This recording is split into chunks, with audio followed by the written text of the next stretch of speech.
എല്ലാവർക്കും നമസ്കാരം. ലിവീസ് കിച്ചണിലേക്ക് സ്വാഗതം. ഇന്ന് നമ്മൾ വന്നിരിക്കുന്നത് പെരുന്നാളിന് ഒരു അടിപൊളി ബിരിയാണി ഉണ്ടാക്കാനാണ്. അപ്പോൾ എല്ലാവർക്കും വലിയ പെരുന്നാൾ ആശംസകൾ. ഇതുവരെ നമ്മൾ ബിരിയാണി ഉണ്ടാക്കാത്തവർക്ക് പോലും വളരെ എളുപ്പത്തിൽ, എന്നാൽ ഒരുപാട് നെയ്യോ കാര്യങ്ങളോ ഒന്നും ചേർക്കാതെ വളരെ ഈസി ആയിട്ട് ഉണ്ടാക്കുന്ന ഒന്ന് ബിരിയാണിയാണ് നമ്മളിത് കാണിക്കുന്നത്. അപ്പോൾ എല്ലാവരും ഇതൊന്ന് ട്രൈ ചെയ്ത് നോക്കണം. അതിനുമുമ്പ് നമ്മുടെ വീഡിയോസൊക്കെ കണ്ട് നിങ്ങൾക്ക് ഇഷ്ടമാവുന്നുണ്ടെങ്കിൽ ലൈക്ക് ചെയ്യണം, സബ്സ്ക്രൈബ് ചെയ്യണം. നമുക്കിതെങ്ങനെ അപ്പോൾ ഉണ്ടാക്കുന്നത് നോക്കാം.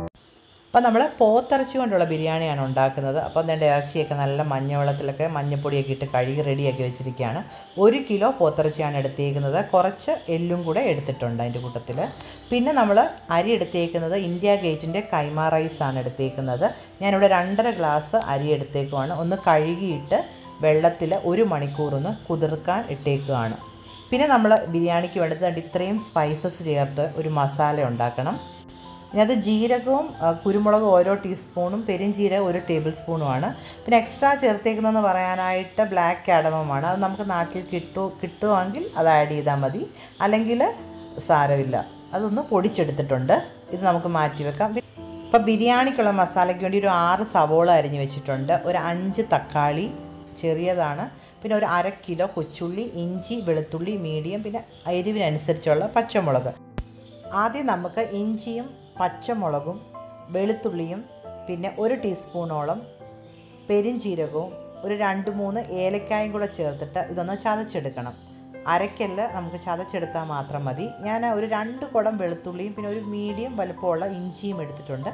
പിന്നെ പച്ചമുളക് നമ്മുടെ ഓരോരുത്തരുടെയും എരിവിനനുസരിച്ച് ഇതൊന്ന് ചതച്ചെടുത്തിട്ട് മാറ്റി വെക്കണം. അപ്പം നമ്മൾ ഈ ബിരിയാണി ഉണ്ടാക്കുന്നത് മസാലയോ കാര്യങ്ങളോ ഒന്നും വഴറ്റുന്നില്ല. ആദ്യം നമുക്ക് ഈ മസാല എല്ലാം ഒന്ന് മിക്സ് ചെയ്തെടുക്കണം. അപ്പോൾ ഞാൻ ഒരു വലിയ ഉരുളിയിലേക്ക് നമ്മുടെ ഈ അരിഞ്ഞ സവോള എല്ലാം കൂടെ ഒന്ന് മാറ്റിയിട്ട് ആദ്യം നന്നായിട്ടൊന്ന് തിരുമിയെടുക്കണം കേട്ടോ. ഇച്ചിരി ഉപ്പും കൂടി ഇട്ടിട്ട് തിരുമിയെടുത്താൽ കുറച്ചും കൂടെ നല്ലതായിരിക്കും. നന്നായിട്ട് തിരുമിയെടുക്കണം. നമുക്ക് എല്ലാം കൂടെ ചേർത്ത് ഒരുമിച്ച് ഇങ്ങനെ മിക്സ് ചെയ്തെടുത്താലും കുഴപ്പമില്ല. പക്ഷേ എനിക്ക് കുറച്ചുകൂടെ നന്നായിട്ട് തോന്നിയത് ഇങ്ങനെ ഓരോന്നും ചേർത്ത് ചെയ്യുന്നതാണ്. അപ്പോൾ അതുകൊണ്ട് സവോള നമ്മൾ ഉപ്പും കൂടെ ചേർത്തിട്ട് നന്നായിട്ട് ഇതേപോലെ ഒന്ന് തിരുമി എടുത്തിട്ടുണ്ട്. ഇനി ഇതിനകത്തോട്ട് ബാക്കി ചേരുവകളെല്ലാം ചേർത്ത് കൊടുക്കാം. പച്ചമുളക്, ഇഞ്ചി വെളുത്തുള്ളി ചതച്ചത്, പിന്നെ കൊച്ചുള്ളി ചതച്ചത്, ഇത് രണ്ടും കൂടെ ചേർത്തിട്ട് ആദ്യം ഒന്ന് നന്നായിട്ട് ഒന്നുകൂടെ ഒന്ന് മിക്സ് ചെയ്തെടുക്കണം. കൊച്ചുള്ളി ആഡ് ചെയ്തതിലും സാരമൊന്നുമില്ല. കൊച്ചുള്ളിക്ക് പകരം അപ്പം സവോള കൂടുതൽ ആഡ് ചെയ്ത് വെച്ചാൽ മതി. പിന്നെ കൊച്ചുള്ളി ചേർക്കുമ്പോൾ പ്രത്യേക ഒരു ടേസ്റ്റാണ്.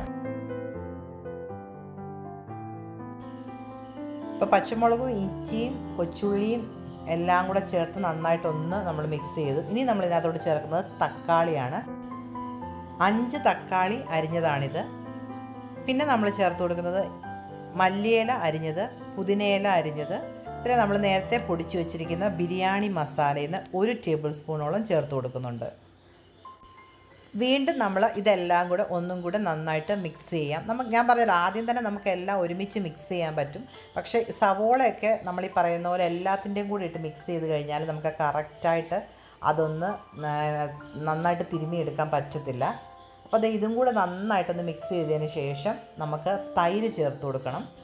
1/2 കപ്പ് തൈര് ചേർത്ത് കൊടുക്കുന്നുണ്ട്. പുളിയില്ലാത്ത തൈരാണ് ഞാൻ ചേർത്ത് കൊടുത്തേക്കുന്നത്. തൈരും കൂടെ ചേർത്തിട്ട് ഇത് നന്നായിട്ടൊന്നുകൂടെ മിക്സ് ചെയ്യുക. വേറെ മഞ്ഞപ്പൊടി, മുളക് പൊടി അങ്ങനത്തെ ഒന്നും ചേർക്കുന്നില്ല. ലാസ്റ്റ് നമ്മൾ കുറച്ച് ഗരം മസാലയും 1 ടീസ്പൂണോളം കുരുമുളക് പൊടിയും കൂടെ ചേർത്തിട്ട് ഒന്ന് മിക്സ് ചെയ്തതിന് ശേഷം നമ്മൾ നേരത്തെ കഴുകി വൃത്തിയാക്കി വെച്ചിരിക്കുന്ന പോത്തിറച്ചിയും കൂടെ ചേർത്തിട്ട് മിക്സ് ചെയ്തിട്ട് നമുക്ക് ഏകദേശം 1 മണിക്കൂർ കൂടെ ഒന്ന് റെസ്റ്റ് ചെയ്യാൻ വെച്ച് കഴിഞ്ഞാൽ കുറച്ച് നല്ലതാണ്.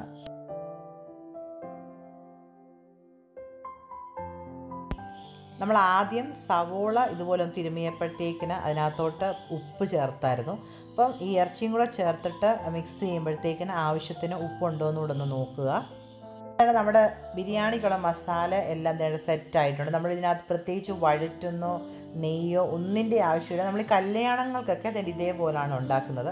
അതുകൊണ്ട് ഏകദേശം ഞാൻ 1 മണിക്കൂറോളം ഇതൊന്ന് റെസ്റ്റ് ചെയ്യാൻ വെക്കുന്നുണ്ട്. അപ്പോഴത്തേക്കിന് ഈ മസാലയൊക്കെ ഒന്ന് ഈ മീറ്റിലൊക്കെ ഒന്ന് പിടിച്ച് അടിപൊളിയായിട്ട് നമുക്ക് കിട്ടും.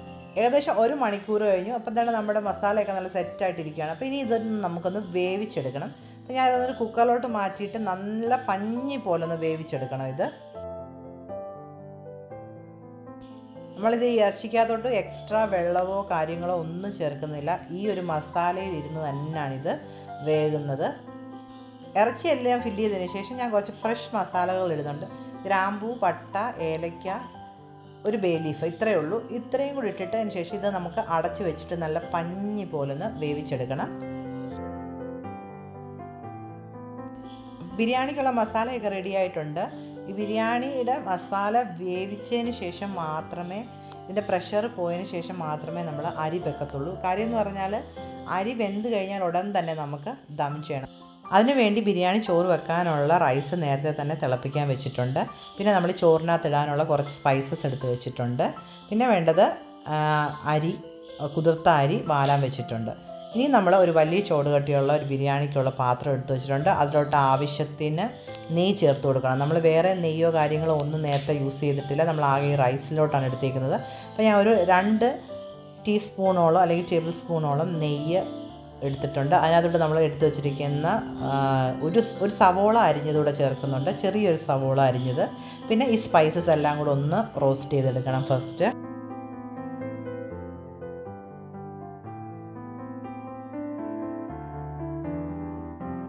സവോളയും സ്പൈസസും എല്ലാം ചൂടായി വരുമ്പോഴത്തേക്കിന് നമ്മൾ നേരത്തെ എടുത്ത് വെച്ചിരിക്കുന്ന അരി ഇട്ട് കൊടുക്കണം.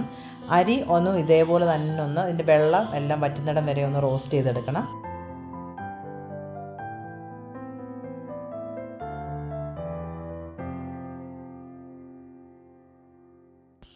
അപ്പോൾ അരിയിലെ വെള്ളം എല്ലാം വറ്റി കഴിയുമ്പോഴത്തേക്കിന് നമ്മൾ നേരത്തെ തിളപ്പിച്ചിരിക്കുന്ന വെള്ളം ചേർത്ത് കൊടുക്കാം. അപ്പോൾ തിളപ്പിച്ച വെള്ളം ചേർക്കുമ്പോൾ ഇത് പെട്ടെന്ന് തന്നെ നമുക്ക് കുക്കായി കിട്ടും, അല്ലെങ്കിൽ ഇച്ചിരി ടൈം എടുക്കും വെന്ത് വരാൻ. അതിന് വേണ്ടിയാണ് നമ്മൾ ഈ തിളപ്പിച്ച വെള്ളം ചേർക്കുന്നത്.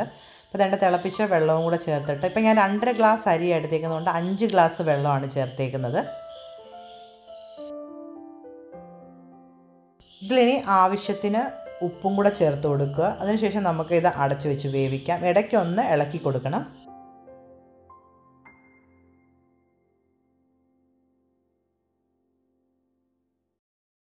ആ സമയം കൊണ്ട് തന്നെ നമ്മുടെ ഇറച്ചിയൊക്കെ വെന്ത് നല്ല അടിപൊളിയായിട്ടുണ്ട്. അപ്പോൾ ഇതിനകത്ത് കൂടുതൽ വെള്ളം ഉണ്ടെങ്കിൽ ഒന്ന് ജസ്റ്റ് ഒന്ന് വറ്റിച്ചെടുക്കണം. പിന്നെ നമ്മൾ ബിരിയാണി ദം ചെയ്യുമ്പോൾ കുറച്ച് ചാറും കൂടെ ചാറ് ഒഴിക്കുന്നുണ്ട് അതിനകത്തോട്ട്.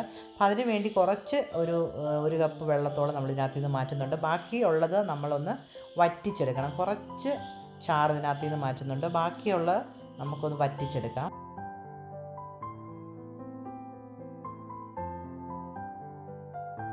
അപ്പോൾ റൈസിൻ്റെ പകുതി വേവായിട്ടുണ്ട്. നമ്മൾ ഇടയ്ക്കൊന്ന് ഇതുപോലെ ഒന്ന് തുറന്നിട്ടൊന്ന് ഇളക്കി കൊടുക്കണം. എന്നിട്ട് നമുക്ക് പിന്നെയും അടച്ചു വെച്ചിട്ട് വെള്ളം വറ്റുന്നിടം വരെ ഒന്ന് വേവിച്ചെടുക്കാം.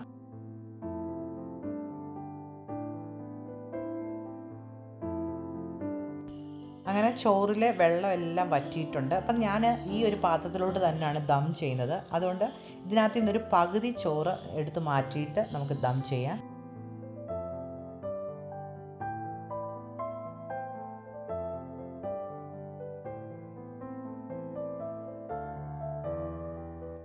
ആ പാത്രത്തിലുള്ള റൈസ് നമുക്ക് ഒരു സൈഡിലോട്ട് മാറ്റാം. എന്നിട്ട് അതിൻ്റെ പകുതി ഭാഗത്ത് നമുക്ക് മസാല ഫില്ല് ചെയ്യാം.